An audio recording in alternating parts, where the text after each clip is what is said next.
Isang oras na ako naglalakad.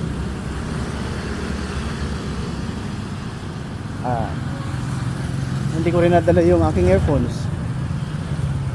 At saka hindi ako makakarinig ng sounds habang nagwo-walking. Ito, mag-vlog na lang tayo. Ayan.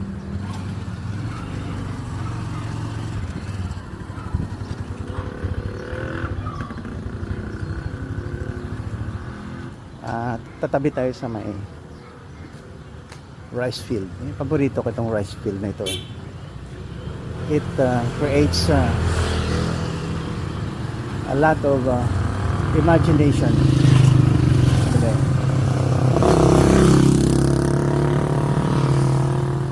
Daming dumadaan dito. Ayan.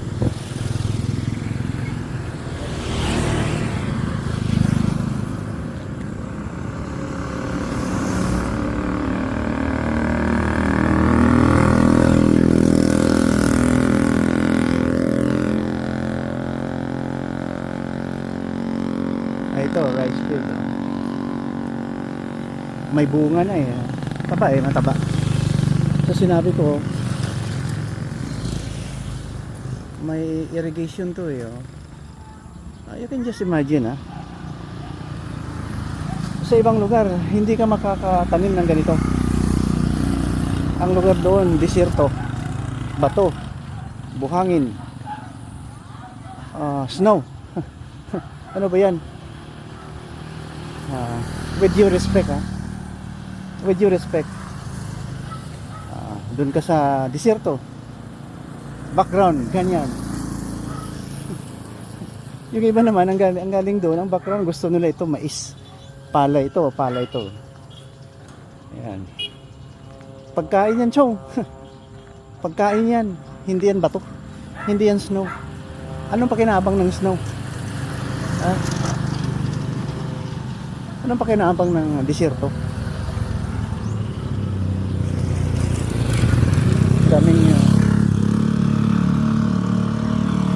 Daming dumadaan dito Saan kaya pupunta to?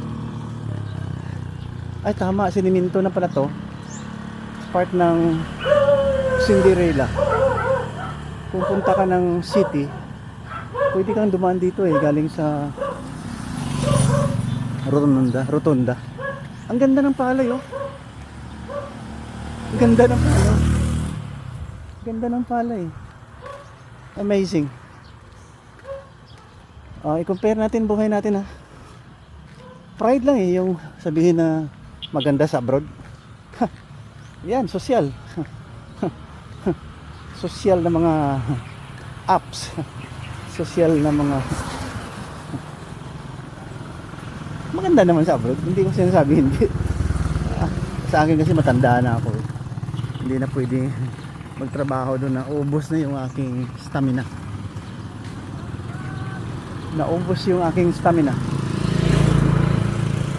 sa kakatrabaho.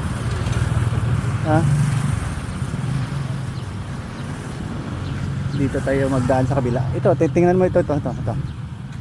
Ayan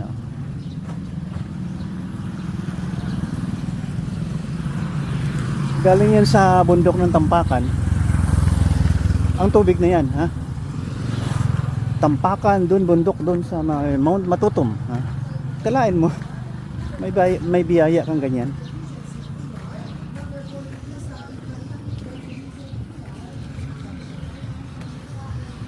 Ang lugar niyo may biyaya ng ganyan. May tubig, maraming groundwater, drinking, potable groundwater. Tapos sabihin nyo kulilat ang Pilipinas. Hindi. Ang kulilat na aspeto ng Pilipinas yung mga taong namumuno na swapang.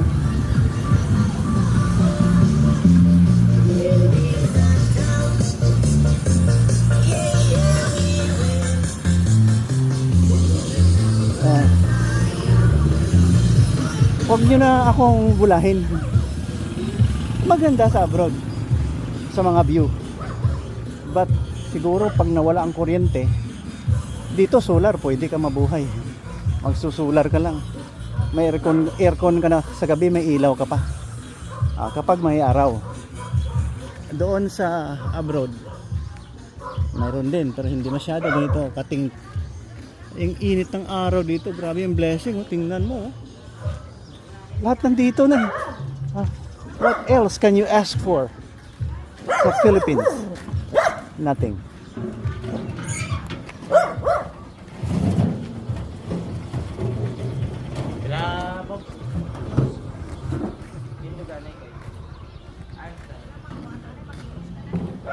Tinda mo? Kapit bahay lang tayo eh.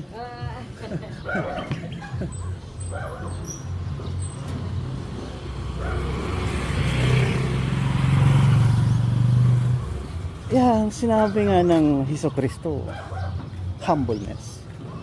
Siguro, palagay natin kayod din, hindi lang humbleness. Kasi kung hindi ka magkayod, hindi ka mag-aral, hindi ka magbasa, you never help yourself na umangat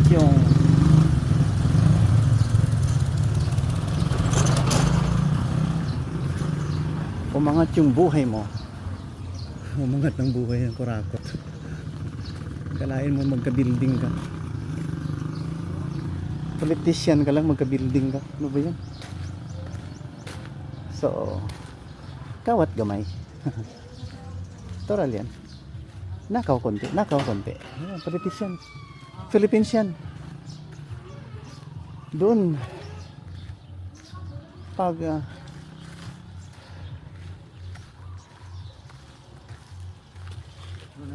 morning sir. Kapag suspect ka ng corruption, harakiri. Nahiya silang sa family niya na may corruption silang ginawa. Yan.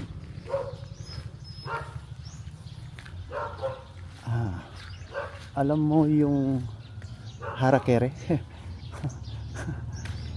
Suicide yun ng Hapon. Dito. Yung kanilang pinaka espada. Tutusukin nila ng kanilang tiyan.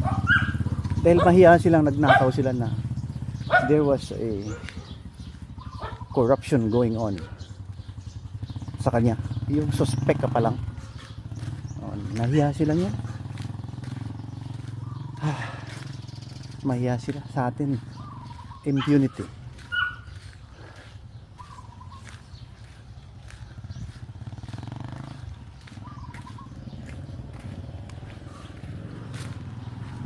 Impunity.